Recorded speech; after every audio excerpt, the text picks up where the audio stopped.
Fotka řekne tisíce příběhů.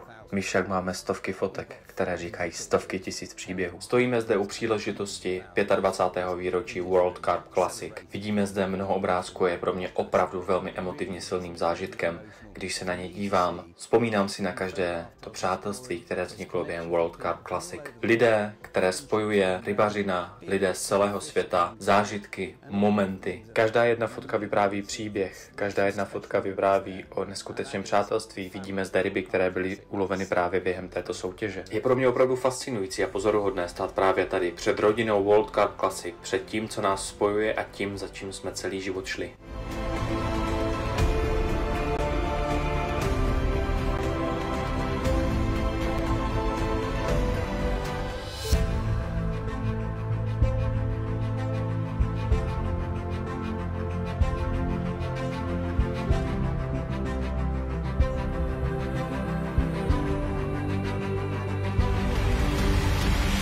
Předchozí večer jsme si užili nádhernou uvítací party. Bylo opravdu pozoruhodné vidět, jak si každý jeden návštěvník a každý jeden závodník užívá tento daný moment. Fantastické jídlo, bezvadná nálada a konečně po 2,5 letech, po covidové době, jsme opět zpátky.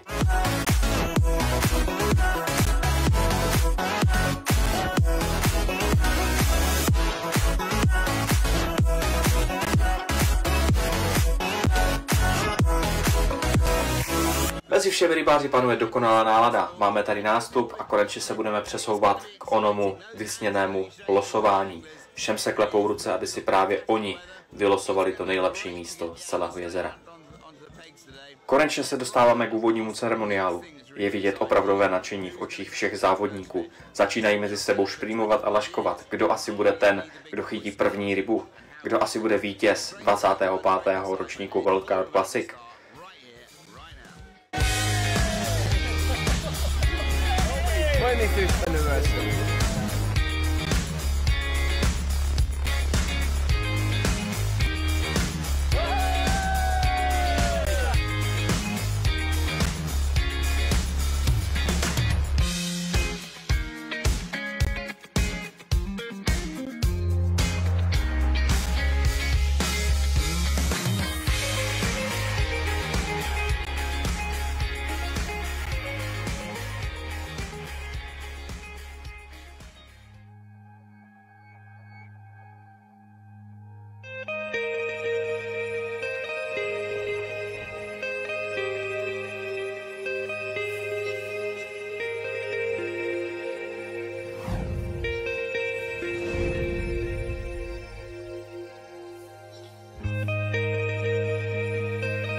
Dovezli se cenný body, hodně cenný body. Ryba si myslím, že určitě přes 20 kg má, takže uvidíme. Uvidíme, co řekne rozhodčí, ale... Máme nějakou váhu orientační, rosti, že bychom ho máme, jdu pro ní. Krásná práce, hned je lepší atmosféra.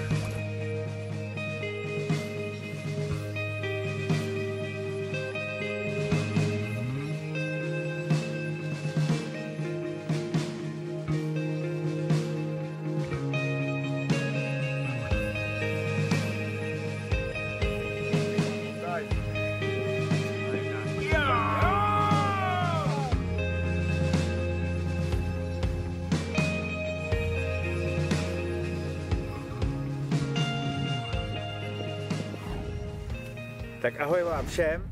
Ahoj. Čau, čau. Všem příznivcům této soutěže World Carp Classicu, všem nadšencům do kaprařiny a všem, co nám fandíte. Samozřejmě nám se dneska mluví o trošičku líp jak včera. Jak už asi víte, podařilo se nám ulovit nádherného kapra. Kajek si dneska udělal osobák v 2:30 odpoledne. Pomalu jsme se chystali, jestli půjdeme lehnout a najednou se to rozjelo a krásný lisec 23 kg. Takže co říct, no, my jsme prostě nadšený, ale je za náma teprve třetina té práce, co potřebujeme udělat. Je to tady o 3 nejtěžších rybách. Ten start je pro nás famózní, kež by to tak pokračovalo, ale jak říkám, potřebujeme k tomu dobrému výsledku 2 další, takže Makáme dál, teď jsme to byli všecko převozit, 2 pruty jsme změnili, protože ty nám nepřinesly vesměs vůbec nic. Na ty ostatní pruty byl aspoň nějaký kontakt od bílé ryby, tady na ty ostatní pruty bohužel nic, takže ty jsme změnili. Jeden jsme posunuli víc do strany, jeden víc do dálky, takže teď máme 2 pruty úplně na hranici sektoru, 2 tak nějak jakoby ve 3/4 sektoru a 2 pruty máme po krajích. Těm krajům jsme věřili hlavně v noci, jenomže bohužel včera tady vedle nás Maďaři trošku zaperlili, celý den leželi, váleli se, asi popíjeli a večer, když začali zavážet za tmy, tak se zamotali do svých šňůr, takže tam asi 2 až 3 hodiny se plácali na vodě, takže z těch blízkých míst bylo jasný, že nepřijde vůbec nic. Ráno jsme to šli převozit, zjistili jsme, že na těch mělčích partiích nemáme zase nástrahy, jak plovky, tak normálně vytvrzený bojí. Všechno to bylo pryč, takže jsme to začali převážet. Kajkovi to potom někdy zase okolo 11:30 píplo, tak jsme to jeli zkontrolovat. Opět to bylo bez plovky, nakousaná kulička, takže jsme to tam pokládali, nebo respektive Kajk tam byl sám, pokládal to tam někdy okolo 11:30, 12 hodiny. No a v 2:30 přišel krásný záběr. Plovka zase nakousaná, bojlí taky, ale ten kapr to našel, takže to bylo fajn, no. Takže my jsme spokojení a jedeme prostě dál, no. Takže... Jo, jak říkal Radek, měli jsme na začátku takový problémy s tou bílou rybou. Vedle sousedí ještě napravo od nás z té Jihoafrické republiky, tak ty se zase trápí se sumcema celou noc, samý sumec. No, takže jsme rádi, jako, že tady k nám přijelo nějaký to dělo prostě a sebralo nám to. No. Jako, zatím to vypadá dobře, že bychom se mohli prochytat i na ty kapry. Hlavně je to první místo, ze kterého přišel kapra, takže určitě. věříme mu nejvíc. Ten sektor jako je všeobecně slabý na ty kapry, takže budeme se snažit. Jo, prostě koukali jsme do té výsledkovky, je tam nějakých 7 kaprů tady v našem sektoru, ale zase na druhou stranu, když jsme se koukali na ten váhový průměr, tak se dá říct, že prostě tady se u nás chytá míň, ale zase jakoby lepší ryby, no, takže budeme doufat, že ještě ty 2 hezký to najdou a šanci dostaneme. A že tu šanci dostaneme, no. My jsme si tady s klukama včera udělali takový havraní totem, tady jsme si na tu naši cedulku, jsem se šel vyčurat, tak jsem tady našel na zemi nějaký tady nad náma hnízdějí havraní, tak jsem tady našel nějaký 3 takový opelichaný brka. Že se sekcal. No cashby, tak jsem je tady napíchal do té naší cedulky s tím, že jakoby byly takový od nejmenšího po největší, takže jsme říkali, začneme tím nejmenším, takže doufejme, že to první brko, který jsme vyhodili z toho totému, bylo to nejmenší a byl to ten nejmenší kapr, že už to teď půjde jenom nahoru a že nám to trošičku přinese štěstí. No, tak... Byla by to sranda, kdyby se to povedlo. Teda. Byla by to sranda, kdyby něco. Každopádně ty zážitky jsou neskutečný a my to konečně tady s Kájou hlavně prožíváme jakoby dřív. Jo. My už, když jsme na to koukali, jak jsme posledních 5 nebo 6 ročníků, jsme vždycky jako s rybou.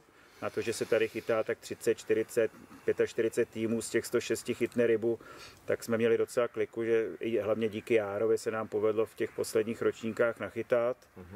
Ale vždycky to byl prostě čtvrtek nebo pátek, poslední noc a druhý den ten závod končil. Letos poprvé to zažíváme vlastně před prostředkem toho závodu, takže samozřejmě nás to nakoplo. Myslím si, že asi v tu chvíli i jakoby začínáme víc makat, jo, víc tomu věříme. Hlavně přes den, že přišel ten závěr. Ta ryba přišla přes den, ty záběry vždycky jsme měli v noci, tenkrát akorát Jára, myslím předloni měl záběr za 5 minut 8, to byla úplně poslední ryba závodu tenkrát a to byl jediný náš kapr přes den, takže tohle to samozřejmě nás nakoplo v tom, že ta ryba může přijít kdykoliv a vy nám držte palce, my budeme makat a když samozřejmě něco hezkýho chytneme, tak se vám zase ozveme. Ještě bych možná zmínil jednu věc, tady kluci samozřejmě Kájovi gratulujou, že jo, k úspěchu a hodně se nás ptají jakoby na co jsme to chytli, tak samozřejmě tím, že jsme tady i za ten Dynamite Bites, tak asi Kajk sám může říct, jako na co to bylo, není to nic samozřejmě tajného. Jasný. Tak je to 24 koule s plovkou, prostě jo, nic extra, je to krabovýho nějakého základu a A povedlo se to, no. Barva asi, kombinace, místa, prostě sešlo se to všechno najednou, moc nekrmíme, prostě jenom tak střídmě kolem té montáže a prostě asi to ta ryba prostě takhle musí mít nějakou důvěru v tu nástrahu, tak si to zobla a bylo to, no. A vyšlo to hlavně. A vyšlo to, jo, jasný. Sice když to tam vezl, tak jsem mu říkal, co to tam zase dává za hovackou kombinaci, ale přesvědčil mě, že to bylo dobrý, tak jsem to tam dneska dal taky. No. Tak uvidíme. Uvidíme. Držte palce a my se vám zase ozveme.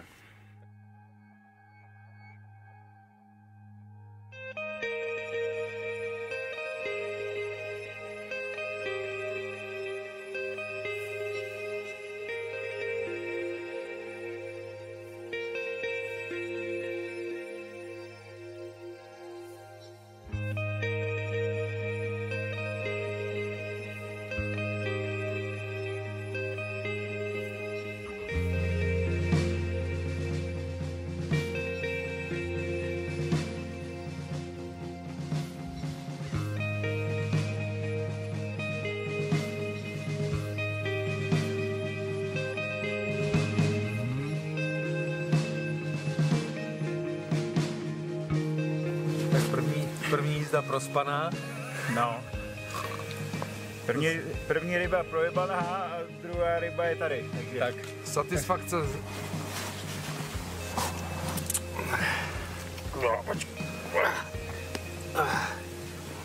28 kg 20. Nádherný lisec, momentálně největší ryba závodu. Takže odhazujeme druhý pírko a potřebujeme třetí rybu, tak nám držte palce. Totální bombice, držte palce všichni. Karla jsem se to vyměl klipy. Jedna. Jo! A dej toho dovolit, kluci. Tak kapitáne. Konec diskuzí. Tak co ty cejní? To je ten cejn? Jo, Ten cejn? Jo. Perlí nebo subec? Kapitán přivez body. Cenný body. Díky. Nádherný. Satisfakce za 10 let. Super.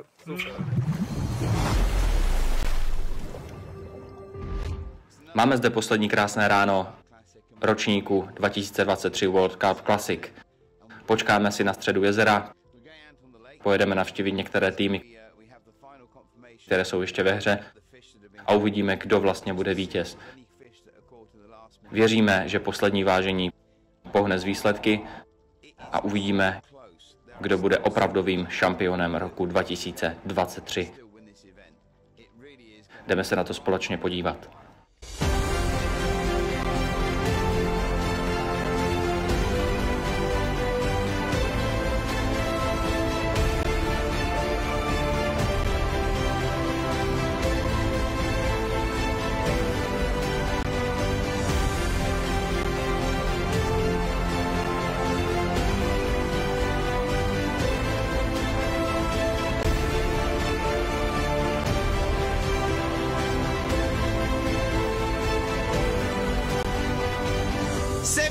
Here we go with the team.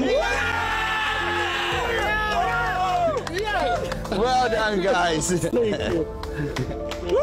Congratulations. Absolutely, congratulations. That's it. World Cup Classic 2023, 25th anniversary. Unofficial winners, but anyway, that's it. Catching great fish. I'm so pleased for you guys. It's absolutely amazing. It was our dream, and now we live them.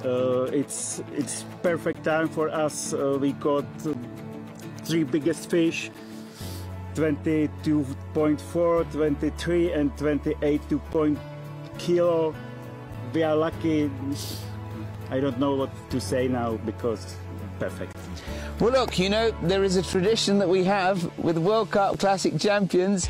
They need to get in the water and show us how champions celebrate.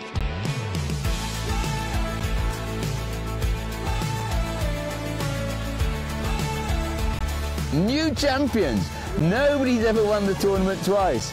Isn't that incredible? So nobody has ever won this tournament twice. I mean, it's been so close. I mean, to see the lead change throughout the whole competition, to see the team from Spain in the lead for a few days, then the teams from Poland right to the lead right until yesterday, and now to see them, this is absolutely from the Czech Republic. Yeah, there we go. So that's it. We have a team from the Czech Republic winning the World Carp Classic again.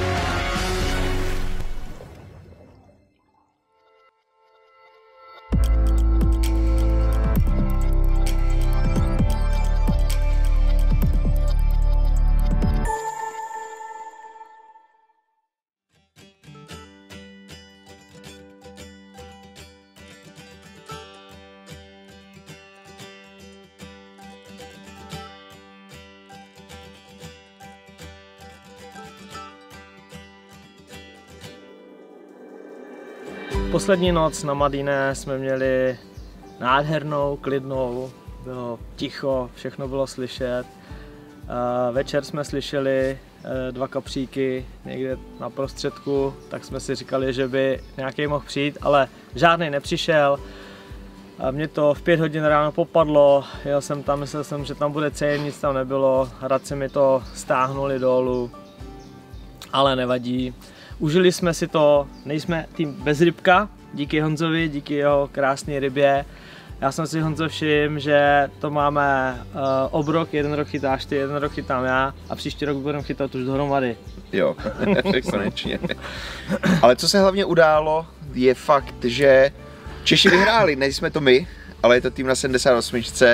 Ráďa Bis s Karlem Račákem a s Rostou Masopustem, kterým obrovským způsobem gratulujem, protože ukázali jako fakt to, že Češi jako národ se opravdu ve světě nestratíme a jsou druzí Češi po nás teda, kteří získali titul na World Carp Classic a tentokrát na 25. ročníku, který byl strašně nabitý.